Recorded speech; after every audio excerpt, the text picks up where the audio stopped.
숙문고 친구들 안녕하세요. 변화국어의 변정아 강사입니다. 네, 오늘 1학기 기말고사 시험지 분석을 할 건데 어떻게 기말고사 잘 봤는지 모르겠어요.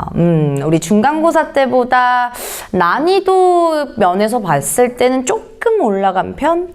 왜냐면 우리 외울 게 상대적으로 중간고사보다 더 좀 많았기 때문이에요. 작품 수도 그렇지만 우리 결합을 했을 때 응용할 수 있는 능력을 요구하는 그런 문제들이 굉장히 많았거든요. 그래서 오늘 시험지 분석을 하면서 우리 숙문고 친구들은 과연 여름방학 때 어떤 식으로 국어 공부를 해야 되고 또 2학기를 어떻게 대비해야 하며 방학 때 무슨 공부를 해줘야 되지? 국어는 어떻게 해줘야 되지? 이런 것들을 좀 길잡이 역할을 할 수 있는 영상을 만들기 위해서 오늘 여기에 섰고요. 자, 그러면 1번부터 간단하게 우리 분석을 하면서 중간중간에 이런 것들은 여름방학 때 어떻게 채워야 되는지 그런 노하우나 꿀팁 같은 것들 알려드릴게요. 한번 1번부터 같이 한번 봅시다. 우리 과학 연구 규제에 대한 파트가 우리 1번부터 3번까지 세 문제가 나왔는데 1번이 일단 일치 불일치 문제였고요. 그 다음에 2번이 1차 사회계약과 2차 사회계약을 공통점 차이점 하면서 비교하는 부분이었습니다. 세 번째 같은 경우는 우리 어휘 부분이었는데 사전적인 의미 어휘 단어, 즉 전체적으로 기초적인 어휘를 좀 잡고 가셔야 할 부분이었어요. 그래서 세 문제가 첫 번째에서 나왔는데 난이도가 그렇게 어렵지는 않았고요. 본문만 조금 더 꼼꼼히 읽었다면 또 어휘 부분에서 실수를 하지 않았다면 충분히 쉽게 넘길 수 있는 부분이었습니다. 그 다음에 우리 하이라이트죠. 진짜 우리 겨울방학부터 선생님 학기 전부터 계속 강조한 거, 그리고 얼마나 중요했으면 제가 인터넷 강의 또 녹화해서 따로 여러분들 링크를 보내드렸을까요? 그만큼 1학기 때 정말 하이라이트가 문법이고 많은 친구들이 외울 게 많아서 좀 힘들었던 파트가 문법이라고 누누이 말씀드려가지고 계속 강조를 했던 거거든요. 그리고 과학연구 규제나 뭐 다른 파트들은 사실 고2, 고3 나오는 가능성이 있고 안 나올 가능성이 있지만 사실 불확실성을 띠고 또 나올 가능성이 좀 현저히 낮아요. 하지만 이 음운 변동이나 우리 한글 맞춤법 같은 경우는 고2, 고3 올라가서 언어 매체 선택하시는 친구들은 따로 공부도 안 해도 돼요. 그래서 항상 눈을 강조하고 좀 더 디테일하게 봐라.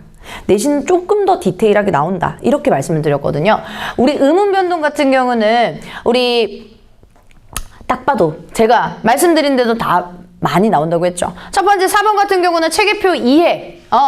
우리 체계표 이해라고 해가지고 우리 자음의 체계표를 얼마나 조금 더 공부를 했는지 그거에 대한 좋은 위치 좋은 방법에 대한 얘기를 조금 용어를 아니라고 하는 그런 부분이었고요. 그쵸? 좋은 방법, 좋은 위치, 뭐 동화된다, 동화되지 않는다 그런 거에 대한 개념. 5번 같은 경우는 의문의 변동에 교체, 탈락, 첨가, 축약 전체적인 내용 파악을 했는지 그거를 파악해 줄 수 있어야 되겠고요.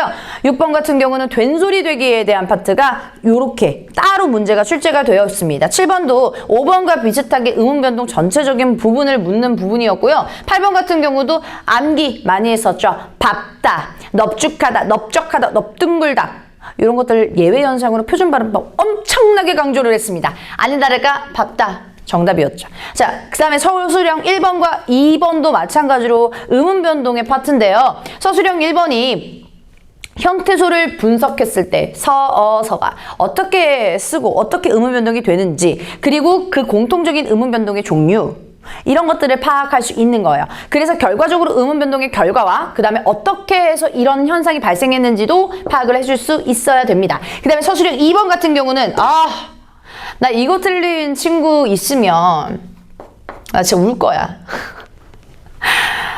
막 밭 그림을 그려가면서 막 강조를 했었죠. 100% 객관식이나 서술형에 나온다고. 서술형에 나왔어요, 심지어. 밭이랑 논이랑 국외음화가 되고 또 밭니랑 니은청가 되는 이유.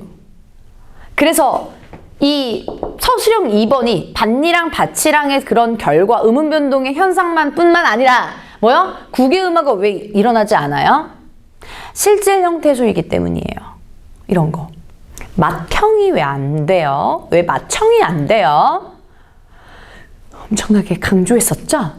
틀린 친구들이 있으면 진짜 미워할 거예요. 자, 그 다음에 9번부터 12번까지는 우리 한글 맞춤법, 서술형 3번까지 포함이 되어 있는데요. 9번 같은 경우는 우리 한글 맞춤법 촉칙 1항. 우리 봤을 때 우리 한글 맞춤법은 뭐 표준어, 소리대로 적되 어법에 맞도록 함을 원칙으로 한다. 그거에 대한 표의주의, 표음주의에 대한 문제였습니다. 10번 같은 경우는 조항을 보기에 준다라고 했어요. 친절하게. 그러면 그 예시랑 을 맞추는 그런 문제들이 반드시 출제된다고 했었는데 10번에 아니나 다를까 출제됐죠. 12번 같은 경우는 우리 두음법칙인데요. 두음법칙을 표기에 어떻게 적용할 수 있는지, 백분율인지, 백분율인지 이것도 앞에 받침이 뭘로 끝나고 쌍용인지 쌍용인지 머리 두자 써가지고 엄청나게 강조를 했던 문제였습니다. 12번 같은 경우 사이시옷 표기, 사이시옷에 관한 분분이었는데 이 사이시옷 같은 경우는 제가 그 시험 문법이 들어가는 친구들한테 사이시옷 들어가니 안 들어가니? 라고 물어봐요. 왜냐면 안 들어가는 학교는 진짜 안 들어간다고 말을 해주거든요. 워낙 현상이고 좀 범위가 많다 보니까 외울 게 정말 많다 보니까 들어간다라고 했을 때는 100% 한 문제는 필수적으로 나온다. 그래서 사이시옷 굉장히 강조했는데 조건하고 현상하고 두 개 분류했었죠. 조건은 뭐였어요? 우리 세 가지의 조건 문 똑똑 두드리면 그 조건을 다 벗어나면 그 다음에 그 세 가지의 그런 조항 형태가 나타나는데 그것을 짝 맞추는 연습. 조건도 조건이지만 짝 맞추는 연습을 필수적으로 해서야 된다라고 했었죠. 첫 번째가 된소리, 두 번째가 니은, 세 번째가 니은, 니은, 고라지로 된다라는 거. 사이시옷. 이렇게 해서 한번 살펴봤고요. 서술형 3번 같은 경우는 와우! 지 얼마나 강조했습니다. 얘도 마찬가지로. 띄어쓰는 거. 그래서 간단하게 지 같은 경우는 어떻게 외우라고 했어요? 우리 뭐 얼마나 했는지라고 했을 때 우리 기간 또 동안 이런 것들을 얘기를 했을 때는 띄어 써줘야 된다는 얘기였고요. 그 다음에 우리 어미였을 때는 붙여 쓴다 라는 얘기. 그쵸? 그 다음에 13번부터 15번까지가 문학. 사실 상대적으로 문법은 하면 할수록 내가 얼만큼 외웠는지를 파악하면 그 문제를 그만큼 쉽게 맞추거든요.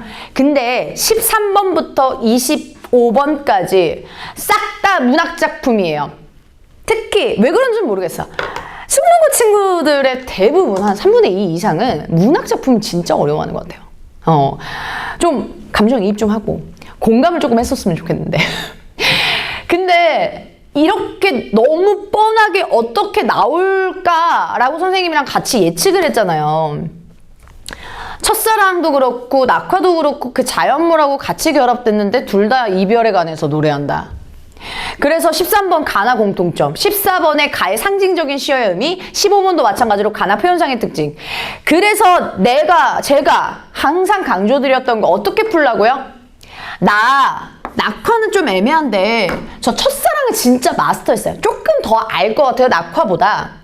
그러면 가나 공통점 표현상의 특징 했을 때 우리 가를 중점적으로 보자는 거예요. 얘도 가를 중점적으로 보자는 거예요. 그러면 선택지 오지선다 중에 가에 대한 게 맞는 것도 있고 틀린 것도 있을 거란 말이에요. 그러면 남은 선택지 중에 나에 대한 거를 그 견해를 좁혀서 선택지를 좁혀서 선택하자는 거죠. 그럼 공통점 차이점을 훨씬 더 수월하게 시간 절약되게 세이브하게 풀 수 있다는 거. 16번부터 17번 또 서술형 4번 같은 부분은 우리 정석가, 가시리 두 개 비교하는 건데 둘 다 고려와요. 형식도 굉장히 강조했고요. 현대어풀이 무조건 외우라고 했어요. 현대어풀이는 내가 어떻게 해줄 수 있는 게 아니라 강조만 해주고 막 구현 동화만 해줄 수 있을 뿐 진짜 하는 만큼 나온 게 현대어풀이라고 하는데 서술형 4번 나온 거 보세요. 틀린 친구 반성하세요. 그쵸? 틀린 친구 없겠죠? 현대어풀이라고 했을 때는 진짜 하는 만큼 나오는 정성가랑 가시리 끝까지 달달달 봤어야 되겠고요. 그거를 서술형에 쓸 수 있을 정도까지 능력을 키워야 된다라고 강조를 굉장히 많이 했습니다. 16번하고 17번 우리 16번도 마찬가지로 가나 비교하는 부분이에요. 불가능한 상황 설정을 해가지고 이별을 거부하는 정석가. 우리 가시리 같은 경우는 나 버리고 가시렵니까? 가시는데 돌아와달라 라고 하는 재회를 소망하는 그런 고려가요 작품이었습니다. 그래서 가나 얘도 마찬가지로 저는 가시리가 더 좋아요. 가시리가 조금 더 만만해요 라고 하면 나를 골라 잡아가지고 남은 선택지 중에 가를 판단하는 부분. 그 다음에 또 17번 같은 경우는 진달래꽃 나보기 여겨 가실 때에는 죽어도 아닌 눈물을 흘리리다. 이런 것들과 같이 결합됐을 때 가나 다 그 다음에 우리 부가적으로 나눠준 그 R이랑까지 같이 해서 결합돼서 우리 공부를 했었잖아요. 뻔하디 뻔하다. 다 모두 다 우리 이별의 정한에 대해서 전통적인 정서를 가지고 그거에 대한 태도가 묻는다. 어떤 식으로 이별을 대처하고 이별을 느끼는지 다 공통적인 정서는 슬픔, 안타까움 이런 것들이겠죠. 그래서 비교하고 강조했던 게 무조건 나오니까 이런 식으로 가나 다, 가나 보기 이런 식으로 공부했던 거 우리 기억하시죠? 그래서 이런 것들 바탕으로 보시면 사실 교과서에 없는 작품이죠. 우리 중국어 친구들, 그쵸? 프린트로 나눠줬죠? 문제도 딸이 많지도 않고요. 그쵸? 근데 저랑 같이 공부한 친구들은 우리 문제도 많이 풀어봤고 분석도 많이 했었는데 이런 능력이 방학 때 키워줘야 돼요. 사실 정말 중요한 부분이 이번 1학기 기말고사였어요. 고2, 고3 언어와 매체 선택하시는 분들은 무조건 나오는 파트가 이 문법 파트였고요. 그리고 우리 수능에서 이 작품 안 나올 것 같아요? 나와요. 수능 특강, 수능 완성에서 나옵니다. 수능형을 공부하시는 거예요, 사실. 가나 비교하고 가나 보기 비교하고 수능에서 시딸랑 하나 나오는 그런 문제 없어요. 모의고사 그런 문제 없습니다. 이런 것들을 방학에서 채워줘야 된다는 거예요. 방학 때 이런 문학 작품들을 비교하는 걸 채워주시는 거예요. 능력, 시를 볼 수 있는 능력, 내가 수식어랑 서술어를 위주로 바탕으로 옛날 작품이지만 고전 시가를 해석할 수 있는 능력. 우리 2학기 때 내신에 고전 시가 나옵니다. 관동병국 나와요. 엄청난 대비를 해야 되겠죠. 그쵸? 그래서 이런 것들을 방학 때 채워주면 굉장히 좋다는 거. 모의고사, 현대시, 고전시가 이런 것들을 훈련해서 우리가 볼 수 있는 능력, 어떻게 독해를 할 수 있는지 이런 것들을 바탕으로 공부를 하셔야 되겠고요. 그 다음에 18번에서 19번 서술형 5번 같은 경우는 일야 구도학이라고 해가지고 고전 수필이 이제 출제가 됐는데 18번은 아니나 다를까 제가 제일 강조했던 게 수필은 서술 방식 무조건 나온다. 자신의 진실된 경험을 바탕으로 깨달음을 얻는 구조. 독자들한테 뭐를 전달해야 될까? 서술 방식 무조건 나온다고 했는데 나왔고요. 세부 내용적인 이해. 그 다음에 서술형 5번 같은 경우는 우임금 그 설화가 마지막에 있어요. 그러니까 생각 마음 먹는 대로 달라진다. 용, 배 막 이러면서 낙타처럼 이렇게 굽어가지고 막 구연동화 하듯이 설명했잖아요. 그런 것들이 서술형에 나왔다는 점. 그래서 이런 거 같은 경우는 일할 구도하기에 대한 진짜 전체적인 그 특징, 그러니까 뭐 주제 의식을 지금 묻는 문제들이 이제 서술형에 출제가 됐다는 거.